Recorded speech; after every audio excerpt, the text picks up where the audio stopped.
I'm going to need you to move to the back." The words dropped like ice water in a silent room.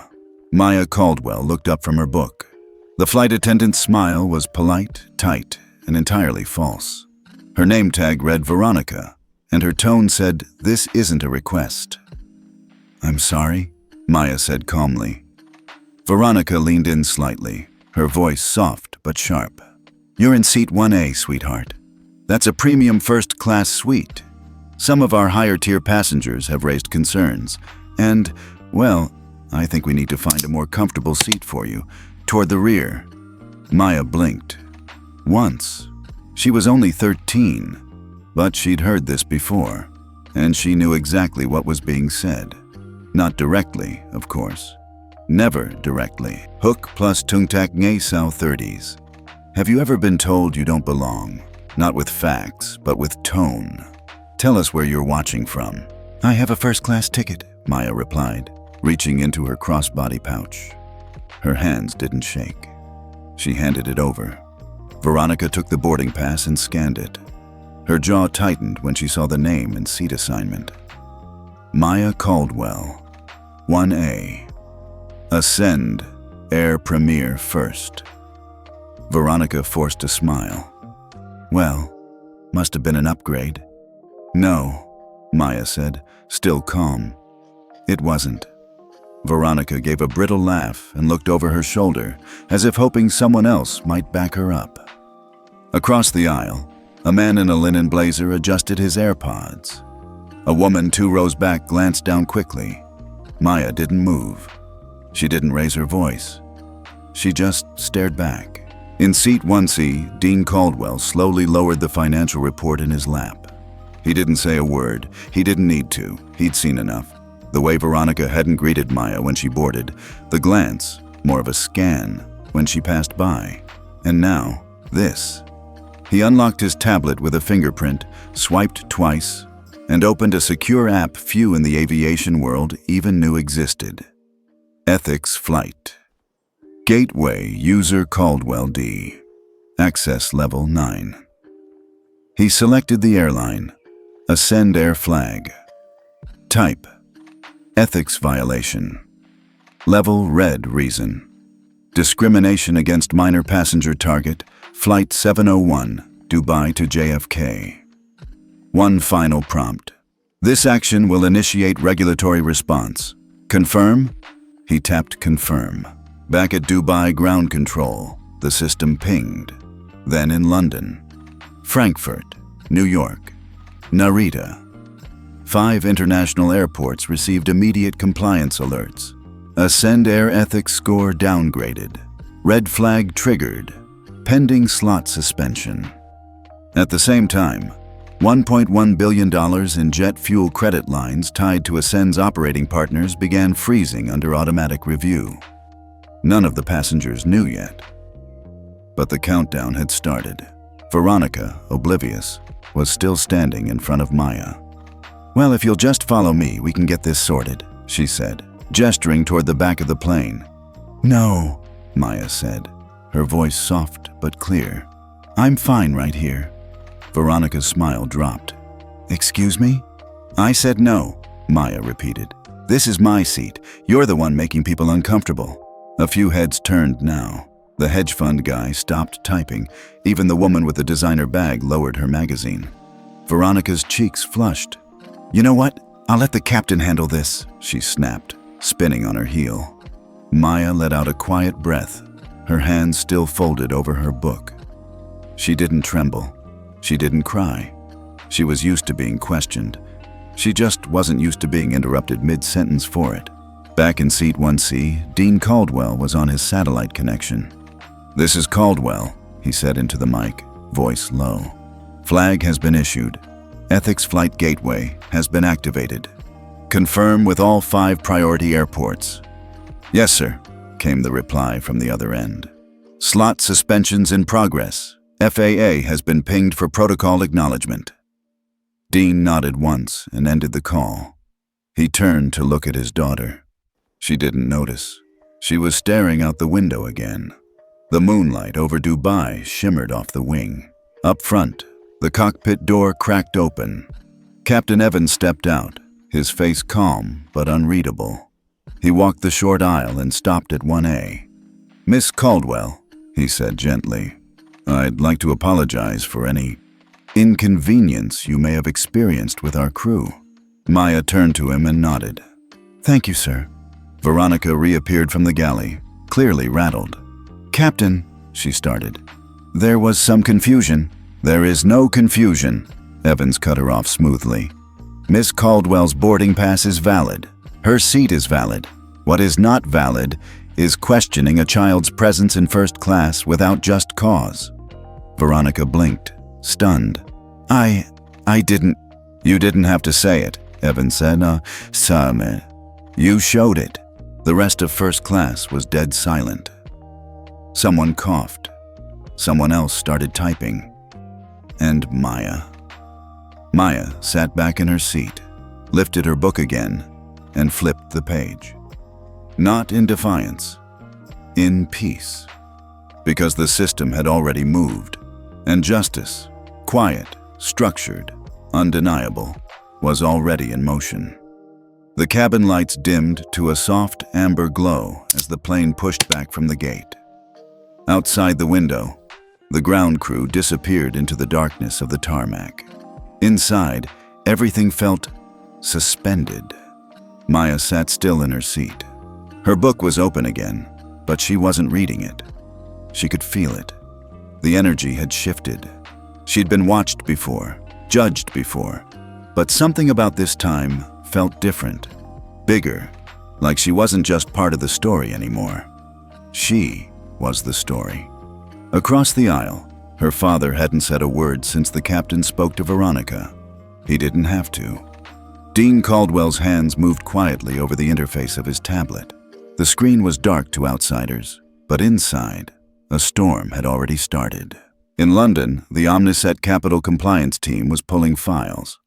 In New York, an emergency ethics review panel was flagged and placed on standby. In Tokyo, a junior controller at Narita Airport stared at the words on screen. Ascend Air. Ethics violation red. Minor passenger discrimination. Caldwell Authority L9.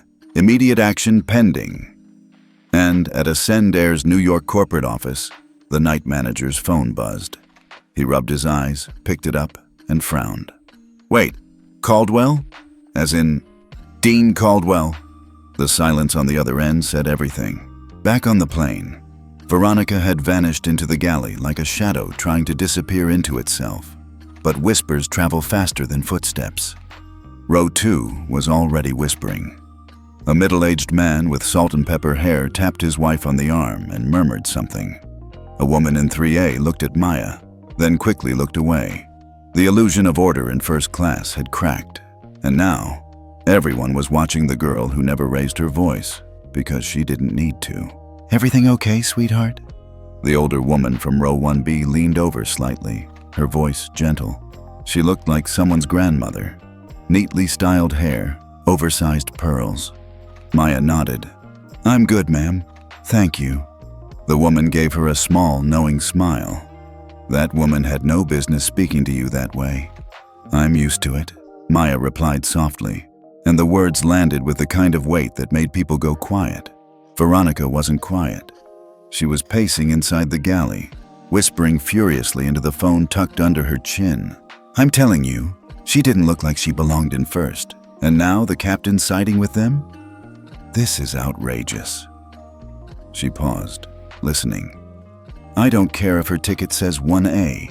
You didn't see how smug she looked. It's not right." She waited again, then hissed, "No, I'm not overreacting. This is about standards. Image." A voice behind her cut in. "You mean your image?" Sarah said flatly. Veronica turned around, startled. Sarah, the second lead on the flight, was standing at the edge of the galley, arms crossed. "You watched a child sit silently in her seat and decided she didn't belong. Why? Because of her skin? Her age? Her clothes?" Veronica's jaw clenched. "Don't twist this. You know first has a certain expectation." "No," Sarah said. "You do. The rest of us are just trying to keep people safe and respected." Up front, Captain Evans stepped back into the cockpit. His co-pilot gave him a look. "That was about the girl?" He nodded. "You okay?" Evans sighed. "I've seen a lot in 20 years. Drunks, threats, mid-air fights. But nothing, and I mean nothing, gets under my skin like quiet, polished cruelty. The kind you almost don't catch until it's too late." Back in seat 1A, Maya placed her book down in her lap. She stared straight ahead, her breathing slow and measured. "You didn't even ask," she whispered, her voice barely audible. Dean looked at her from his seat, eyes softening. "Didn't ask what?"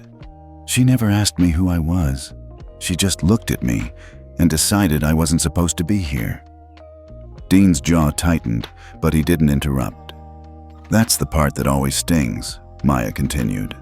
"Not the words, the decision they already made in their heads." "You handled it perfectly," he said. She shook her head slowly. "I didn't do anything."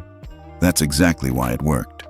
In seat 3C, a hedge fund manager named Lewis was already typing out a note to his assistant. "Find out who Caldwell is, this girl. Something's happening on this flight." He looked up again and caught Maya's eyes for a second. She didn't smile. She didn't blink. She just looked. And he looked away. Because sometimes silence is louder than outrage. 9 minutes after the incident, Ascendair's corporate ethics dashboard lit up red. Emails started flying. The airline's chief legal officer picked up his phone. "Who issued the red flag?" His assistant's voice was tight. "Caldwell. Dean Caldwell." The CLO stood up so fast his chair tipped. "You mean the Caldwell who sits on the FAA's Aviation Ethics Advisory Board?" "Yes, sir." Jesus Christ. Veronica came out of the galley again, face pale but composed. She approached Captain Evans near the front. "I think I deserve to speak with you privately." He turned to her, voice calm. "I think you should sit down. I'm being made a scapegoat. I did what any crew member would do under pressure." "You weren't under pressure," Evans replied. "You were the pressure." Her voice dropped. "I've been flying for 15 years. Then you should have known better," Evans said, cutting her off. Veronica opened her mouth again, but something in his face, calm, cold, unflinching, made her stop. In the terminal at Heathrow, 3 jet bridges were being reassigned in real time. One executive stood from her desk, holding a printed manifest. "Ascendair, Flight 701. They just got blacklisted. Compliance hold. We're pulling their arrivals for the next 72 hours. No one questioned it, because when Dean Caldwell triggered a red flag, you didn't stall, you reacted. Maya leaned her head back against the seat, staring up at the ceiling panel above. Dean watched her for a long moment, then spoke. "Do you remember what I told you last year in Singapore?" Maya nodded. "That some people don't see you, they just see their own reflection in your silence." He smiled. "Exactly. You don't have to raise your voice to shake a room, baby. You just have to mean what you stand for." Maya closed her eyes. "I didn't expect to be the lesson tonight." Dean's voice was almost a whisper. Neither did they. Far behind them, in the coach cabin, people were still boarding. The plane hadn't even taken off yet. But in less than 10 minutes, Maya Caldwell had exposed a rot, one that lived beneath the crisp uniforms and bottled water and hot towels of first class. And all she'd done was sit down.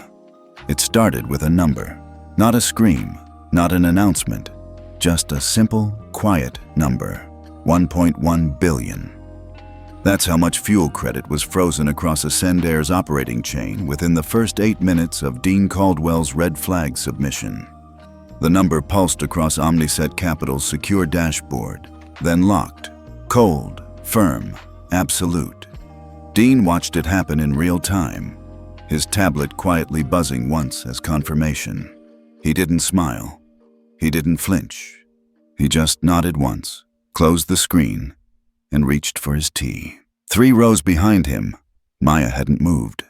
She was still staring out the window, her reflection soft in the curve of the glass, but she could feel it, that subtle shift in the air, the weight of eyes on her, the hush that had nothing to do with altitude and everything to do with consequence. the hush that follows silence with power behind it. She didn't need to say anything. People were already realizing who they were sitting next to. In seat 3D, the hedge fund manager, Lewis, refreshed his newsfeed for the 5th time. Nothing yet. No leaks, no alerts, but something was coming. He could feel it in his bones. People like him didn't rise in the finance world without learning to smell smoke before the fire hit the wires. He flagged his assistant. Monitor all Caldwell-linked assets. Ascend air, fuel vendors. Pull any sudden holds or account freezes. 2 rows across, a woman with a Hermes scarf was Googling Maya Caldwell and getting nothing. And that, more than anything, scared her. Because powerful people usually left trails. But invisible powerful people? Those were the ones you never saw coming. Veronica didn't know any of that. She was back in the galley again, trying to stay busy. Every bottle she adjusted, every drawer she rearranged, every napkin she restacked. It was all just noise to fill the quiet inside her head. She knew something had gone wrong. She just didn't understand how fast the ripples were traveling. And she had no idea that her name had already been logged in a secure FAA incident queue. Flight attendant report. Ascend 701. Langford, Veronica. Alleged passenger harassment. Minor involved. Category: pending review. Ethics flight triggered. Meanwhile, in Ascend Air's corporate office in New York, the ethics compliance team had gone from sleepy to scrambling in under 10 minutes. Screens were flashing red. Internal messaging channels lit up. Someone from legal was demanding answers. The CFO was on a satellite call, shouting into his headset, "Who the hell is Dean Caldwell? And why does our account access say restricted, level 9 ethics hold?" The room fell into an eerie quiet. Then a junior analyst, pale and shaking, said, "Sir, Caldwell doesn't just manage Omniset. He helped write the Gateway Ethics Protocol. The red flag he just issued. It's already triggered FAA review at 5 airports." The CFO stared at her. "You're telling me this girl in 1A just cost us $1 billion hold and possibly international clearance?" She nodded slowly. "And maybe more." Back on the plane, Sarah, the senior flight attendant, quietly made her way to Maya's seat. "Miss Caldwell," she said gently, crouching down to eye level. "Can I get you anything? Blanket? Another drink?" Maya shook her head. "I'm fine, thank you." Sarah hesitated, then added, "I just want to say, I saw what happened, and I'm sorry. That shouldn't have happened to anyone, let alone a kid." Maya met her eyes for a moment. "Thank you for saying that," she replied. The words weren't dramatic. They didn't need to be, because the sincerity in Sarah's voice cut through more than any argument. It healed something, even just a little. Meanwhile, Veronica was standing stiffly near the galley wall, watching it all. Watching the girl who had barely spoken somehow become the calm center of the storm. Watching her crew show empathy without fear. Watching the captain himself make an unscheduled pass through the cabin, checking seat to seat, nodding politely at passengers, but always circling back toward 1A. It was control. It was leadership. It was what Veronica had lost the moment she assumed a child couldn't belong in a premium cabin. And now, she was starting to understand just how deep that mistake had gone. By now, FAA monitors had picked up the ethics flight ping and marked Ascend 701 for on-landing review at JFK. The FAA regional director sent a quiet memo across internal networks. "Be advised, flight crew involved in Level 9 red flag event. Ethics flight gateway hold authorized by Caldwell. Internal documentation required. Hold slot until compliance review complete." This wasn't PR cleanup. This was regulatory fire, and it was already spreading. Dean Caldwell remained composed. He checked his email once, briefed his assistant with a single sentence. "Situation in motion. Confirm gateway impact. Stand by for board memo." Then he looked at his daughter again. "Still holding up?" he asked, voice soft. Maya nodded. "Yeah." There was a pause. "Dad? Why do people assume power is loud?" Dean gave a small smile. "Because they've never seen it done right. In the row behind Maya, the woman in the scarf was still refreshing her phone when the Wi-Fi hiccuped. She sighed, annoyed, but the man next to her leaned in slightly. "Did you see what just happened back there? With the girl?" He nodded. "That flight attendant? She tried to move her to the back." The woman raised an eyebrow. "For what?" "No reason, just didn't think she belonged." The woman's face tightened. Unbelievable. Then she paused. "She didn't move, though." "Nope, just sat there, like she already knew how it was going to play out."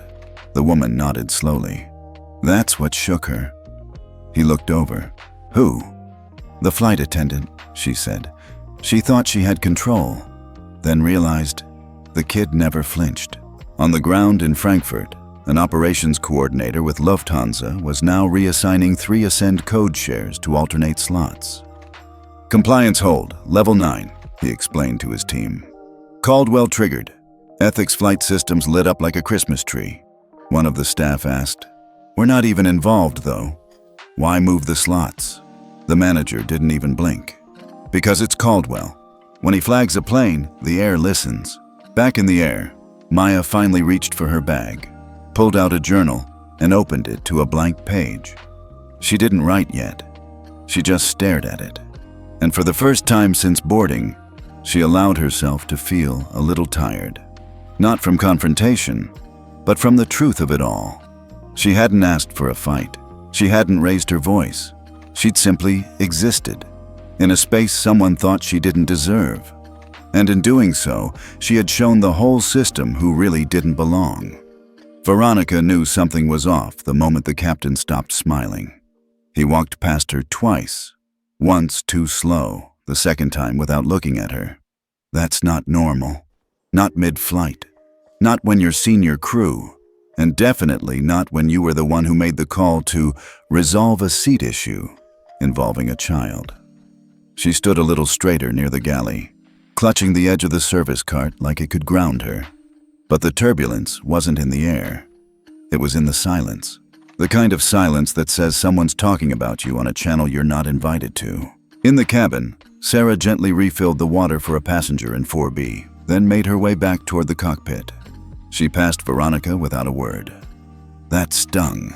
They'd worked together for years. But Sarah's eyes didn't hold the usual patience, just calculation. It was the look a person gives right before deciding which side of history they want to stand on. Meanwhile, on the ground, the FAA's Emergency Ethics Unit had triggered a preliminary compliance disruption review. 3 regional directors were now monitoring Ascend Air's real-time operations. Across internal dashboards, one notification blinked persistently. Ascend 701, Level 9 Ethics flag. Minor passenger discrimination suspected. Review priority. Urgent. And beneath that, a subheader in crimson red. Flagged by Caldwell, Dean, Omniset. Ethics Flight Level 9 Access. Within minutes, 5 international airports suspended Ascend's early slot allocations. 2 canceled fuel access for inbound Ascend flights. A 6th airport, Toronto Pearson, issued a 48-hour operational pause pending review of compliance records. Veronica didn't know any of this, but she felt it. In the way Sarah didn't make eye contact, in the way the captain avoided her galley, in the way passengers now looked at her like she was the problem, not the professional. She reached for her crew tablet, discreetly at first, and flipped through the internal dashboard. No updates, but that made her even more nervous. A blackout like this didn't mean nothing was happening. It meant something was happening behind your back. Row 1A remained still. Maya's legs swung lightly above the floor. Her back was straight. Her hands were calm. She didn't even glance at Veronica anymore. That, more than anything, unsettled her. Most people fought back. This girl?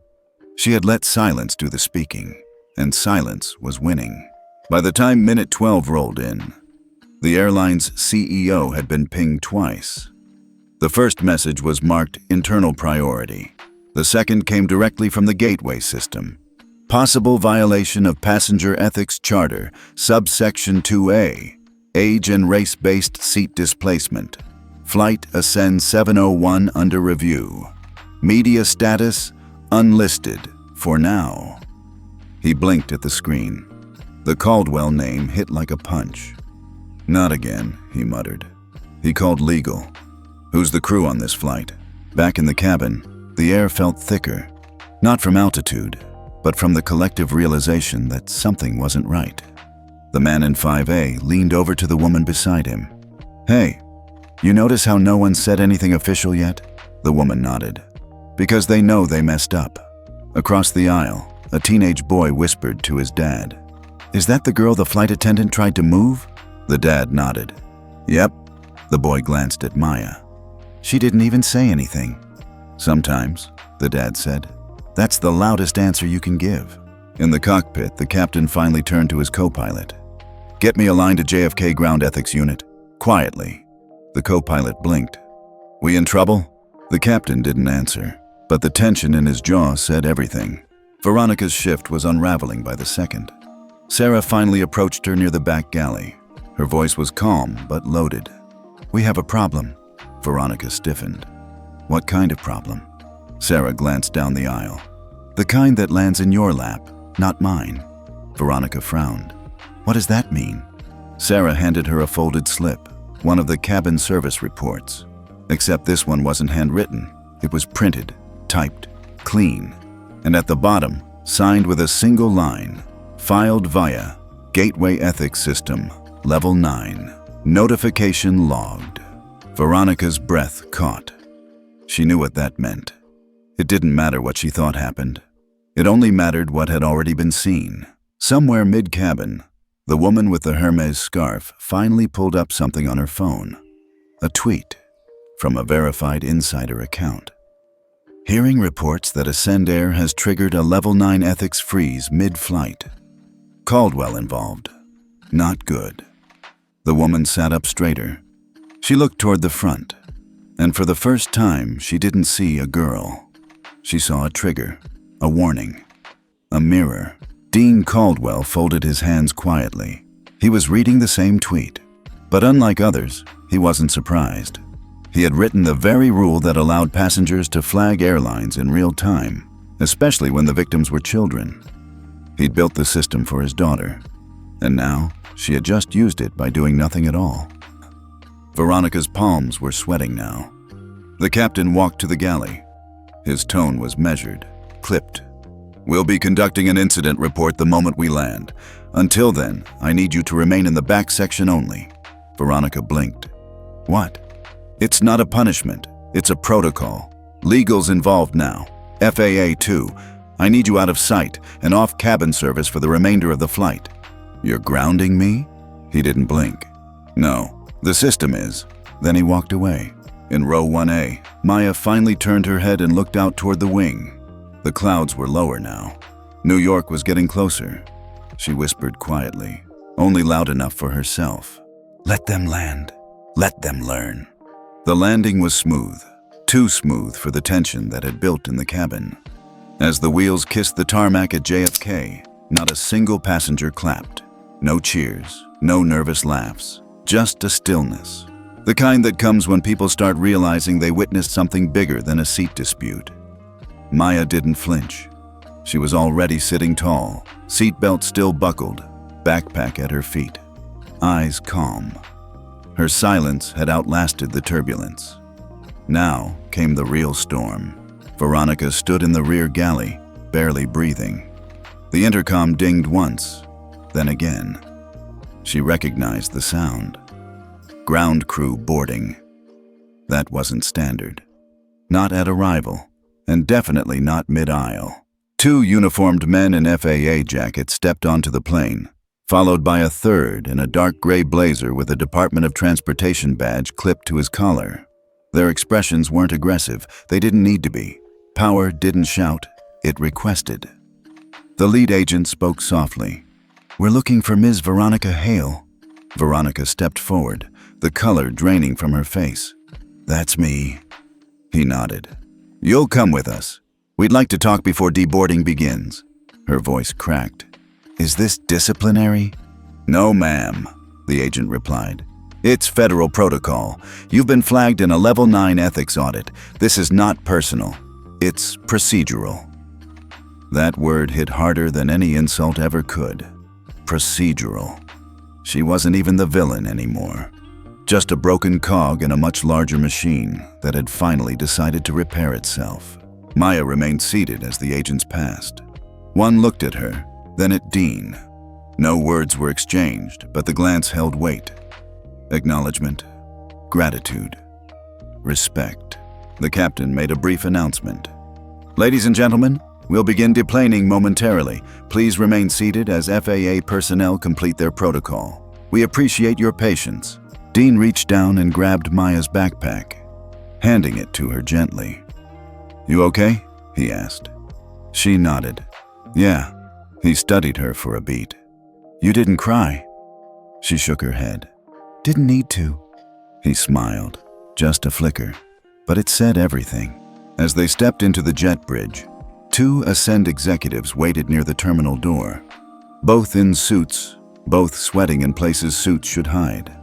Mr. Caldwell, Dean, sir, one stammered. We're so sorry, we didn't know. Dean held up a single hand. I'm not here for apologies. I'm here for documentation. The taller one blinked. I'm sorry. Dean reached into his coat and pulled out a slim black tablet. With one swipe, he opened a secure Gateway Ethics admin screen. On it, the airline's ethics score, flashing non-compliant in red. Dean's voice didn't rise. He didn't need it to. I flagged your airline myself, he said. Per FAA Charter 12.3b, you now have 72 hours to provide evidence of internal compliance training for all flight crew. That includes third-party contractors. If not, he tapped the screen. Your eligibility for international slot bidding is suspended indefinitely. Back inside the terminal, a small group had begun to form near Gate 11. Not reporters, yet. Just curious travelers watching an FAA-led escort unfold in real time. One woman recognized Maya. Wait, that's the girl they tried to move? She whispered. A man beside her replied, yeah, but they didn't know who her dad was. What they still didn't know was this.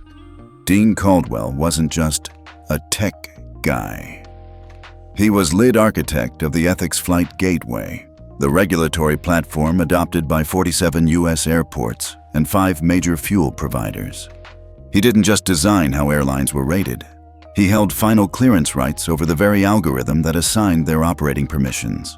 In less than 9 minutes, he had quietly frozen 1.1B in credit guarantees, fuel contracts, gate leases, safety audits, all tethered to ethical compliance. It wasn't revenge. It was accountability, built into the system. As Maya and Dean walked through the terminal, another Ascend staffer tried to catch them. She looked nervous, desperate. Mr. Caldwell, we'd be honored to offer you and your daughter a private transport to baggage. Dean didn't stop walking. He replied without turning. She didn't need your honor, just her seat. The woman slowed, ashamed. Outside, the town car was waiting. Dean opened the door for Maya, then slid in beside her. Neither spoke for a while. The city moved past in smears of light and silence. Finally, Maya spoke. You knew this would happen, didn't you? Dean turned to her. I knew they'd underestimate you. I didn't expect you to be that calm. Maya smiled faintly. I wasn't calm. I just didn't want to waste my breath. He nodded. That's why I built the system, so kids like you don't have to scream to be believed. Back at Ascend Air headquarters, chaos was spreading. PR was scrambling. Legal was in full damage control. The CEO had just received a list of suspended access points. JFK, 48-hour hold. Heathrow, ethics review. Frankfurt, fuel access suspended. Doha, slot bid revoked. Pearson, red alert. And the worst? 3 major airlines had pulled out of joint loyalty programs overnight. All because of one flight. All because of one silent girl who never raised her voice, but shook an entire system. Later that night, Maya sat in her room, legs tucked up under her, writing in her journal. On the top of the page, she scribbled a phrase. You don't have to speak to be heard. She underlined it twice. At 7:03 a.m., a man named Daniel Rivera posted a video on Twitter. Just a 48-second clip. No edits, no filter. Just the raw moment when a flight attendant leaned into a young black girl and said, "I'm going to need you to move to the back." Maya didn't speak in the clip. She simply looked up. Calm, small, silent. The woman's tone carried all the weight the camera needed to capture. And the caption? "This happened in first class, JFK to LAX. You tell me, was that necessary?" It took 9 minutes to reach 100,000 views. It hit 1 million by the first hour. By noon, "Had Maya Was Moved" was trending in 37 countries. The video was shared by teachers, doctors, celebrities, senators, and strangers who didn't need more context because they'd seen enough. They recognized that tone. They'd heard that smile before. At the Caldwell home, Maya sat at the kitchen table, phone off, toast untouched. Dean was reading something on his laptop. Quiet, focused. The dining room was silent, aside from the occasional ping from devices he refused to open. "Are they mad at me?" Maya asked softly. Dean looked up. "No, sweetheart. They're mad at what happened to you." She looked down. "But I didn't do anything." Exactly. Meanwhile, Ascend's crisis team was flailing. The internal Slack channel had over 300 unread messages. "Pull the footage. Verify crew statement. Legal wants a name on the passenger in 1A ASAP. Do not mention Caldwell yet. I repeat, do not confirm. Ethics score dropped another 3 points. We've hit sub-compliance." By 2 p.m., 5 major publications had picked up the story, including The New York Times, Washington Post, and The Guardian. The headlines were ruthless. "Black teen ordered to back of plane. FAA launches ethics review. You know why? Flight attendant's words trigger outrage. Systemic backlash. Dean Caldwell's daughter at center of industry-wide ethics freeze." Back online, people weren't just angry. They were mobilized. A former Ascend employee tweeted, "When I worked there, we were told, don't escalate if it's just a kid." That "just a kid" happened to be smarter than their entire C-suite. A cabin crew member from another airline wrote, "We've all seen this happen. The difference? This girl had a father who built the rules and made sure they could finally be enforced." By 4:42 p.m., the video reached 12.6 million views. Veronica's name was trending, not in triumph, but in tragedy. A separate clip surfaced, shot discreetly from row 3C. It showed her smirking after asking Maya to move. That was the final match. Comments flooded in. She smirked. That's all I needed to see. Fire her, then change the whole training protocol. My daughter looks just like Maya. I'm shaking right now. By evening, the FAA issued a formal ethics bulletin, citing a significant deviation from passenger dignity standards, involving a minor, triggering temporary suspension of Ascendair's ethics certification until internal training protocols and accountability measures are fully reviewed and restructured. Translation? Ascendair couldn't legally operate international flights until further notice. Back at home, Maya's phone buzzed, even though she hadn't touched it. Her mom, Camille, walked into the room holding a tablet. "You're not going to believe this," she said, smiling. Maya looked up. "What?" Camille turned the screen. It was a video. A young girl, maybe 10 years old, in a school hallway, holding a sign. "I don't have to move for anyone. I'm taking my Maya moment." Dean looked over and actually laughed. Not a big laugh, but a proud one. Camille smiled at Maya. "You didn't just speak, baby. You started something." Elsewhere, in a different boardroom, 3 Ascend executives sat in silence. The head of compliance held a printout with one red sentence at the top.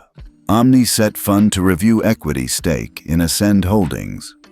Translation, Dean Caldwell's company was pulling money. Or worse, preparing to restructure the board. And since Caldwell was tied to the Omniset Fund, and Omniset Fund backed 2 other partner airlines, the problem had just gone continental. At 7:10 p.m., Dean received a call from an airport commissioner. "Dean," the voice said, "I just got off the phone with Heathrow. They want to know if you'd consider drafting a revised ethics protocol, one they could adopt across European carriers." Dean blinked. "You're asking me to write policy?" "No," the man replied. "We're asking your daughter." Back in her room, Maya scrolled through drawings sent by other kids. Some had written her name in bright chalk. Some had drawn her on an airplane, sitting proudly in 1A. But the one she liked most came from a boy who wrote, "I used to sit in the back of the bus. Not anymore. Thanks, Maya." She saved it, then closed her phone, then cried, for the first time. Not because she was sad, because she realized her quiet worked. Meanwhile, Ascend's CEO released a shaky statement. "We are deeply committed to dignity, diversity, and accountability. We acknowledge the incident involving Flight 701 and are cooperating with federal agencies to ensure corrective action is taken." But the damage was done. 5 airports had suspended cooperation. 3 partner brands pulled out of their credit-sharing loyalty program. Stock price fell 11%. And one airline whisperer summed it up in a tweet that went viral by midnight. "You tried to move a black girl out of first class. She moved your airline out of business." Veronica Hale sat in the waiting room of the FAA's Ethics Enforcement Division. No coffee, no phone, just a clipboard with her name misspelled and a woman across from her who refused to make eye contact. She'd been called in for a formal debrief. Not a chat, not a slap-on-the-wrist HR memo. An ethics tribunal, the kind reserved for major violations involving minors, discrimination, and public scrutiny. Inside the conference room, 3 officials waited: a senior FAA ethics officer, a representative from the Department of Transportation, and a third woman wearing a badge from the Passenger Integrity Council. They weren't here to negotiate. They were here to document. The door opened. Veronica walked in stiffly. "Please have a seat, Ms. Hale," the lead officer said, flipping open a binder labeled Case 8172B, Ascend Airlines, Flight 701 Incident. Veronica sat. She tried to look composed, but the red in her eyes gave her away. "Ms. Hale," the woman from the PIC began, "you're being reviewed under Article 7 of the Passenger Ethics Mandate regarding discriminatory treatment of underage travelers. Are you aware of the consequences if a violation is confirmed?" Veronica swallowed. "Yes, ma'am." "Then let's begin." They rolled the clip. Same footage the world had already seen. Veronica leaning in saying, "I'm going to need you to move to the back." But this time, the room didn't gasp. They'd seen worse. What made it different was the smirk, the eye roll, the dismissiveness, the power trip. That's what the panel was watching for, and that's what sealed it. Next came witness statements from passengers in rows 1 through 3. Some were vague, some were emotional, but all said the same thing. She singled the girl out. I didn't hear the girl say a word. It felt targeted. That's the only way I can put it. Then came the kicker. The FAA pulled records from Ascend's internal crew messaging platform. 2 weeks before the flight, Veronica had written in a private group chat, tired of these new parents thinking their kids belong in first, especially these diversity hires. She had put diversity hires in air quotes, and she didn't mean flight crew. Silence dropped like a curtain. The lead officer finally looked up. "Ms. Hale, are you aware that your actions triggered a Level 9 ethics intervention resulting in the suspension of Ascend's international flight operations?" Veronica blinked. "I didn't mean for it to go that far." The DOT rep leaned forward. "It's not about what you meant. It's about what you did and who you did it to." Back at Ascend headquarters, the legal team had already moved. By 9:15 a.m., Veronica received an email titled Termination of Contractual Employment per Ethics Clause 4B. The text was one sentence. Effective immediately, your employment with Ascend Airlines is terminated. You are barred from seeking rehire within any affiliated partner or contract vendor for a minimum of 8 years. That included domestic airlines, regional carriers, even food service contractors. She wasn't just fired, she was grounded, permanently. Elsewhere, a closed-door meeting was taking place in D.C. Dean Caldwell had flown in quietly. He wasn't there to attack the airline. He was there to offer a solution. At the head of a walnut table sat FAA executives, congressional aides, and a rep from the White House's Council on Ethics and Transportation. Dean opened his laptop. "I'm not here for revenge," he said. "I'm here to make sure this doesn't happen to another child." He clicked the screen. Project Echo Seat, a real-time AI monitoring system that flags discriminatory behavior based on voice tone, interaction frequency, and seat-related targeting of underage or protected passengers. It wasn't a tool for punishment. It was a shield. He looked around the table. This won't stop bias, but it'll stop it from becoming policy. The meeting ended with a vote, unanimous. The FAA would pilot the Echo Seat system in 5 major carriers over the next 3 months. If successful, it would become mandatory by the end of the fiscal year. Back in Brooklyn, Maya sat on the brownstone stoop with her sketch pad. She wasn't online. She wasn't reading comments or watching the news. She was drawing planes. But instead of windows, each one had little hearts. And instead of engines, they had quiet speech bubbles that just said, "You're good just as you are." Her mom came out with a mug of cocoa. "You made the news again," Camille said gently. Maya rolled her eye. "Yes. For sitting in a seat?" "No, for holding your seat." Later that evening, Dean sat in his office reviewing a final email from the FAA. It contained the official record of disciplinary action. Veronica Hale, permanently grounded. Ethics, violation class, a no reinstatement, no appeal, finalized by unanimous vote. He closed the email. No smile, no satisfaction, just a deep breath. At the same moment, the Department of Transportation issued a press release. Beginning next quarter, airlines operating within the U.S. will be required to submit quarterly passenger integrity reports. Any incidents involving minor discrimination must be logged within 48 hours or face federal penalty. They called it the Caldwell Amendment. Meanwhile, at a small regional airport in Colorado, a brand new flight attendant stood at the boarding door for a red-eye to Atlanta. She saw a young black girl walking up with her dad, holding a stuffed animal and a first-class boarding pass. The girl looked hesitant. The new flight attendant knelt slightly and smiled. "That seat's yours, sweetheart. Let me know if you want a blanket." The girl lit up. Because somewhere, quietly, everything had already started to change. Ascend Airlines headquarters, Manhattan, 9:03 a.m. The boardroom lights buzzed faintly as 12 directors sat stiffly around the obsidian table. The CEO, Bennett Kaiser, cleared his throat. "Our stock has dropped 17% in 4 days, he said flatly. "Loyalty partners are backing out. Heathrow, Narita, and Dubai have suspended landing rights. We need a plan." Silence. Someone finally muttered, "What's Caldwell doing?" Kaiser's face tightened.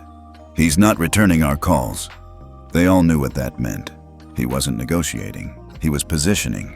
Across the city, in a sleek glass tower belonging to the Omniset Fund, Dean Caldwell was already 4 moves ahead. He wasn't just Maya's father. He was the largest indirect stakeholder in Ascend Airlines, holding 18.3% of voting shares through 3 shell funds. None of them had been activated. Until now. He opened a secure portal. 3 taps. 2 codes. 1 final confirmation. Transfer of voting power. Authorized total control. 23.6%.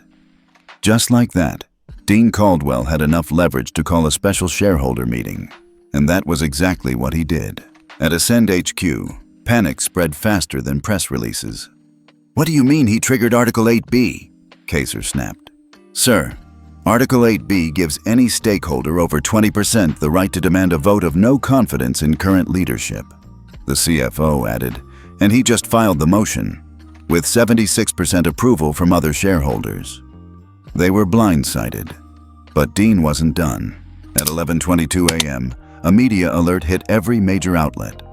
Omni set fund to review governance structure of Ascend Airlines amid ethics fallout. But that was just the headline. The real story was in the footnote. Sources suggest Dean Caldwell may assume interim executive authority pending board response to public trust crisis. Back in Brooklyn, Maya was finishing her homework. Her mom peeked in. "You want to see something?" Maya shrugged. "Sure." Camille handed her the iPad. It was a screenshot of the news. But this time, Maya wasn't in the headline. Her father was. Caldwell moves to take control of Ascend Airlines. Maya blinked. He said he didn't want revenge. Camille smiled. "It's not revenge, baby. It's reconstruction." At 2:40 p.m., Ascend Airlines held an emergency board meeting. Kaiser tried to hold his ground. "This is a witch hunt. One incident, and now we're getting dismantled." Dean appeared on the screen, calm, buttoned up, unbothered. "I'm not dismantling anything, Bennett," Dean replied. "I'm rebuilding trust. Something you lost the minute you called a 13-year-old girl a distraction." Several board members turned toward Kaiser. He turned pale. "You said that?" one of them asked. Kaiser didn't answer. Dean continued. "You want your roots back? Your partnerships? Your compliance score?" Heads nodded. "Then the board votes today. New training standards, a zero-tolerance discrimination clause, and full integration of the EcoSeat system." Someone asked, "What if we refuse?" Dean didn't blink. "Then we activate Clause 11 from the Ethics Investment Charter." Pause. The CFO paled. "That would freeze our fuel credit." Dean nodded once. "And ground every flight by morning." They took the vote. It wasn't even close. 11 in favor, 1 against. Kaiser was removed as CEO on the spot. By 5:13 p.m., Ascend Airlines issued its boldest press release in company history. Effective immediately, Ascend Airlines will operate under new executive oversight led by Dean Caldwell, interim board appointee. A sweeping ethics reform package will take effect across all routes. We apologize to our passengers, especially Maya Caldwell, and we commit to rebuilding this airline, not just for business, but for dignity. That night, in a private Zoom call with 300 top executives, Dean spoke plainly. "We've built an industry that knows how to fly planes, but forgets how to carry people. That changes now. No charts, no sales talk, just silence on the other end, the kind that meant people were listening." Meanwhile, in a dusty office at the Department of Transportation, an analyst pulled up the National Metrics dashboard. He saw something strange. In the past 48 hours, complaints about in-flight treatment of minors had dropped by 63%. He refreshed the screen. The number held steady. He whispered to no one in particular, "What did that man just do?" Back at home, Maya sat by the window. She wasn't thinking about airlines or voting rights or public trust. She was watching the sky. She whispered softly, "Don't just move me. Move the system." And somehow, the wind outside seemed to hear her. It had been 3 weeks. 3 weeks since Veronica Hale had been fired. 3 weeks since she watched the FAA's ethics panel unanimously vote her out of the skies. And 3 weeks since she started thinking about how to claw her way back in. She tried everything. Called contacts, sent emails, drafted heartfelt letters about growth and second chances. But every door slammed shut. Then she got a call from a small charter airline in Nevada, Desert Star Airways. "We don't do international," the manager said over the phone. "But if you're looking to start over, we got a few regional runs. Vegas to Phoenix, Reno to LAX. It wasn't much, but it was air. She took it. On her first day at Desert Star, Veronica showed up with a tight ponytail and her fake smile, the kind she'd perfected over years in first class. No one recognized her. No viral clips, no stares, just a second chance, finally, or so she thought. On Flight 204 to Phoenix, everything started fine. Passengers boarded, kids laughed, the usual. Then, a young black boy in a hoodie stepped into the cabin, holding a first-class ticket. Veronica's body tensed. Reflex, but she caught herself, smiled. "Welcome aboard." He smiled back and sat down. 10 minutes later, she stepped into the galley for pre-flight prep. That's when her supervisor, Darlene, an older Latina woman with sharp eyes, walked up holding a tablet. "Hey, Veronica." "Yeah?" You scanned this row earlier, right? Veronica nodded. Everything was in order. Darlene turned the tablet toward her. A blinking red circle hovered over seat 2A, the boys' seat. Potential bias flag. Echo seat alert. Veronica blinked. What is that? Darlene squinted. It says you hesitated for 3.7 seconds longer on that kid than any other passenger, then tapped your crew tablet twice, once to mark, then erase. I didn't mean anything by it, Veronica said quickly. Just making sure he was in the right seat. You know, protocol. Protocol doesn't blink red, Darlene replied, tapping the screen again. Before takeoff, Veronica was removed from the flight. Desert Star's ethics partner, Echo Seat, had flagged her behavior using the new AI cabin monitoring system. It didn't record audio. It didn't need to. It saw patterns, hesitation, eye movement, facial microexpressions, gesture inconsistencies. And Veronica, she was a walking pattern. The system didn't know her name, but it knew her history. And the minute she repeated that same instinct, even subtly, she was out. She appealed. I didn't say anything wrong, she snapped in the supervisor's office. I smiled at him. I let him board. You flagged, Darlene said calmly. That's all it takes now. Later that night, Veronica sat in her apartment scrolling through job boards. Everything was red. Every major airline now used Echo Seat or one of its sister systems. Regional flights, charter, even high-end private carriers. She clicked apply. Based on your FAA record and performance on prior Echo Seat metrics, your profile is currently marked non-rehirable across verified flight services. She stared at the screen. Permanently grounded. The words might as well have been tattooed on her hands. Meanwhile, across the country, Dean Caldwell was speaking at the National Ethics Aviation Conference in Atlanta. No press, just industry leaders. He stood at the podium and quietly shared the latest report. Passenger complaints down 74%. Underage passenger satisfaction up 63%. Echo Seat compliance now active in 17 carriers. This isn't about surveillance, Dean said. It's about protection.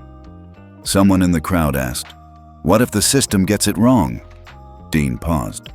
Then we improve it, but we don't stop it.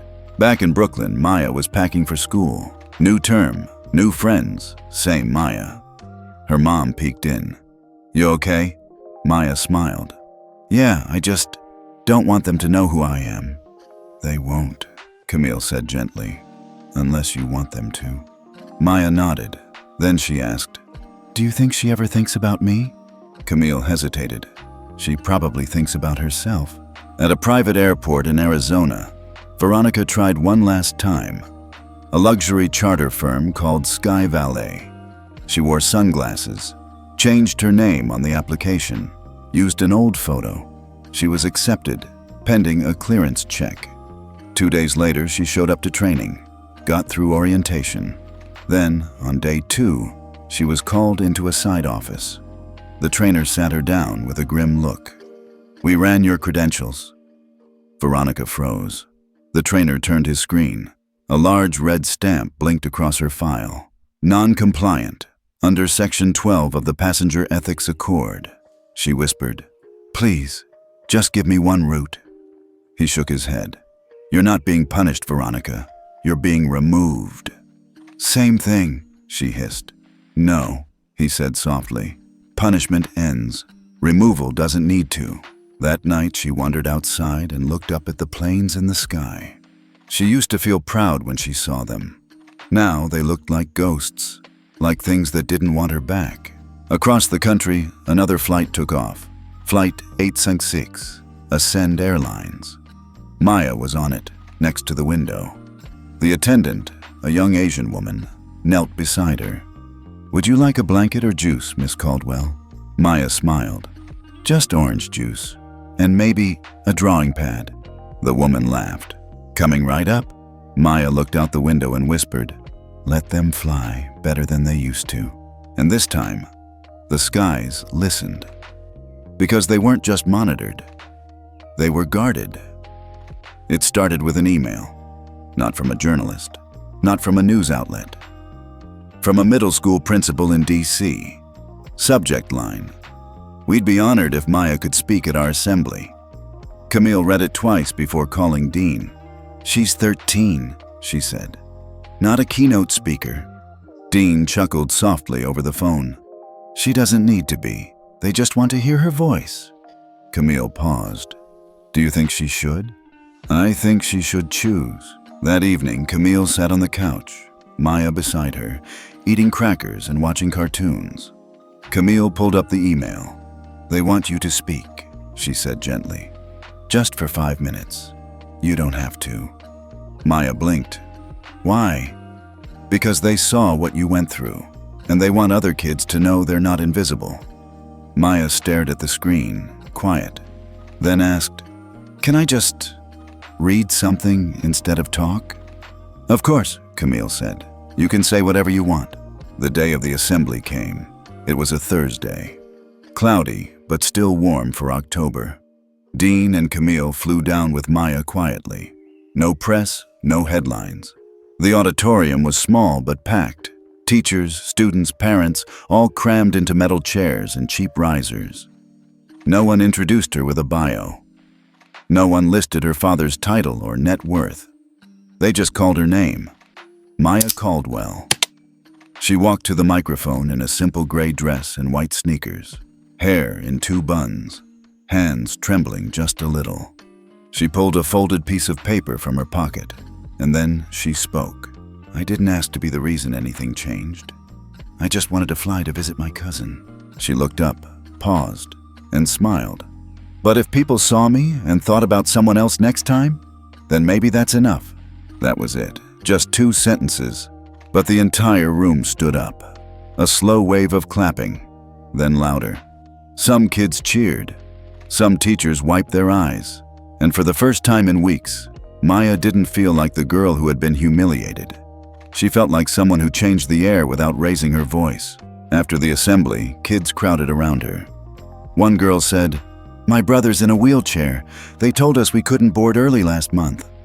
Another whispered, "I'm autistic.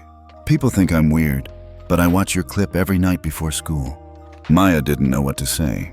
She just hugged them. Later that night in the hotel lobby, Dean sat with Maya, each holding a cup of hot chocolate. "You did good today," he said. Maya sipped. "I didn't even say much." "You didn't need to." She looked up. "Did you ever feel invisible when you were little?" Dean smiled. "Not invisible, but I felt out of place." Maya nodded. "That's the word, out of place." "Well," Dean said, tapping her cup gently, "you just made space for a lot of other kids."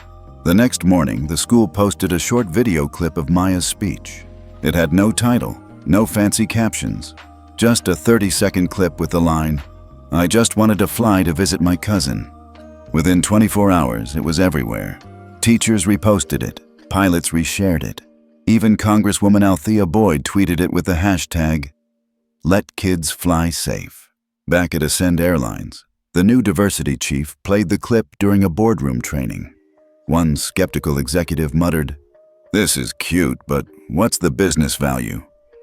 The woman running the session raised an eyebrow, then played the second half of the clip. The room went quiet. Then she replied, "She made 1.1 B in equity move with 9 minutes of silence. Imagine what she just did with 12 words." No one questioned it again. 3 days later, Maya received a letter in the mail. No logo, no return address, just handwriting. She opened it carefully. "Dear Maya, I used to think I knew who belonged where. I didn't.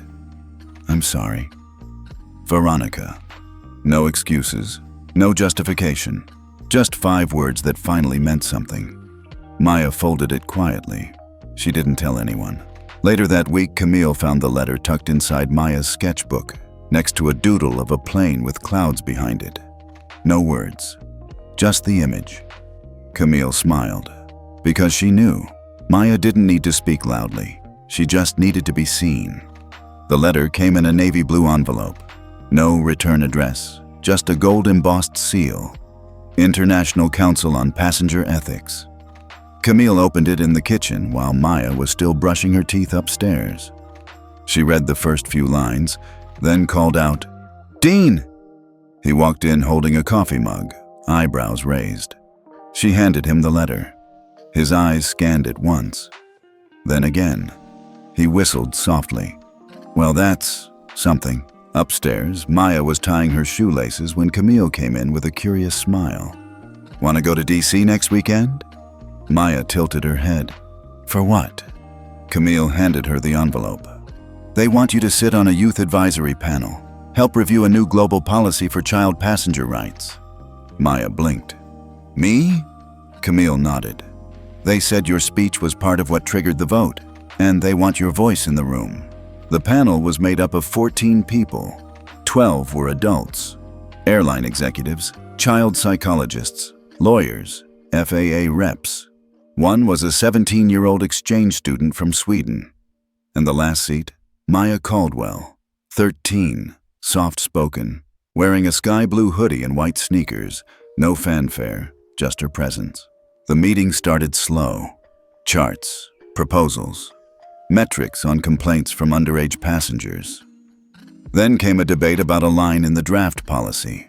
All minors should be accompanied by an adult or identifiable guardian while flying. Maya raised her hand. They paused. "Yes, Maya?" She glanced around, quiet for a second, then said, "Sometimes the adults are the problem." The room went still. She didn't elaborate. She didn't need to. A woman from the Dutch Civil Aviation Authority nodded slowly. Another from Emirates Airline scribbled something down. And the line in the policy? It changed. During lunch, one of the board members approached Maya while she was eating a turkey sandwich and grapes. He was tall, kind eyes, wore a simple watch, and spoke with a southern drawl. "You really made them think, you know." Maya smiled. "I didn't mean to make anyone mad." "You didn't. You just reminded us what it feels like to be human at 30,000 feet. Back home in Brooklyn, the letter from the panel sat framed on Maya's nightstand. Not because it was fancy, but because it was the first time her silence had been officially written into law. Meanwhile, at Ascend Air HQ, the airline quietly released a press statement. "We are proud to support the adoption of the Passenger Youth Rights Accord, ensuring all minors, regardless of background, are treated with dignity, visibility, and safety." No mention of the incident, no direct reference to Maya, but they didn't need to. Everyone who followed the news knew who made that happen. At school, things were calmer now. Maya's classmates didn't act weird around her anymore. One day, during lunch, a shy boy from homeroom sat beside her and said, "Hey, thanks for that video. My sister's 8, she's autistic, and like what you said, it helped my mom a lot." Maya didn't say much back, just nodded and passed him a cookie. Sometimes that's all it takes. Camille watched Maya one evening from the kitchen window. She was outside on the stoop, sketching airplanes. Still the same kid, still quiet. But now the world finally heard her, and for once, they listened. It had been 7 months since that flight. 7 months since a woman named Veronica Hayes tried to move a child for simply existing in first class. 7 months since that child, Maya Caldwell, became the face of quiet resistance, and today, Maya was flying again.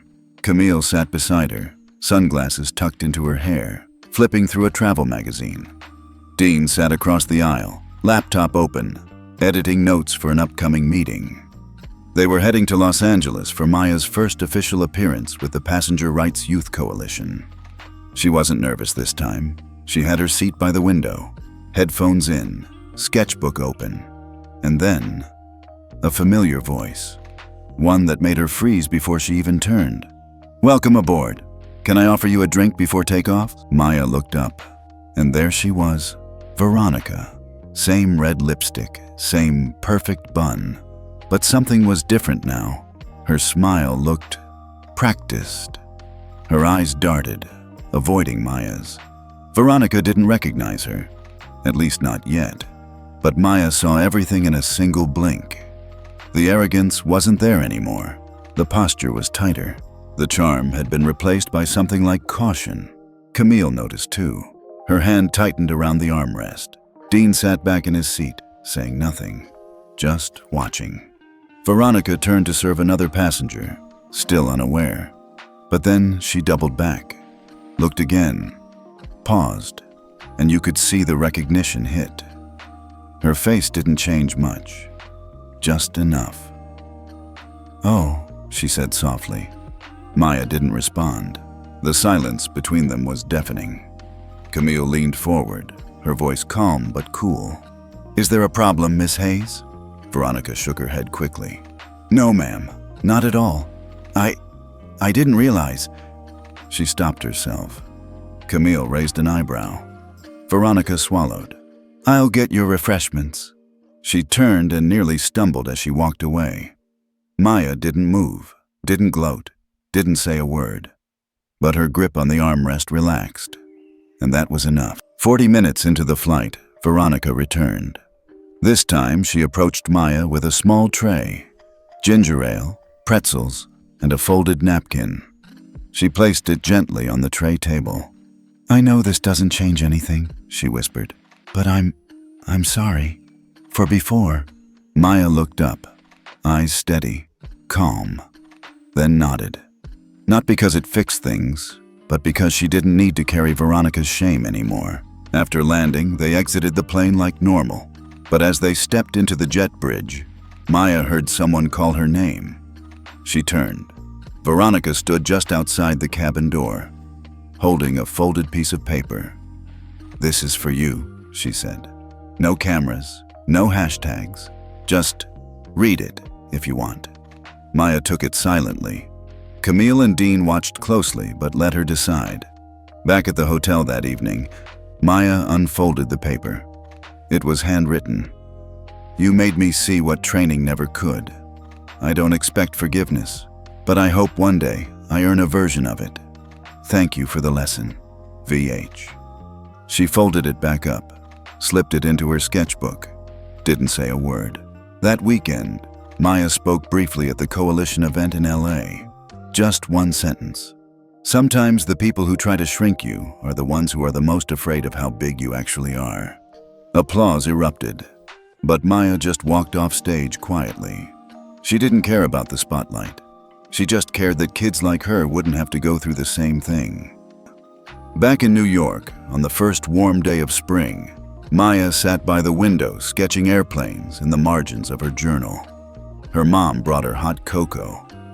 Dean turned on the news, which happened to feature a segment about upcoming changes in airline passenger policies.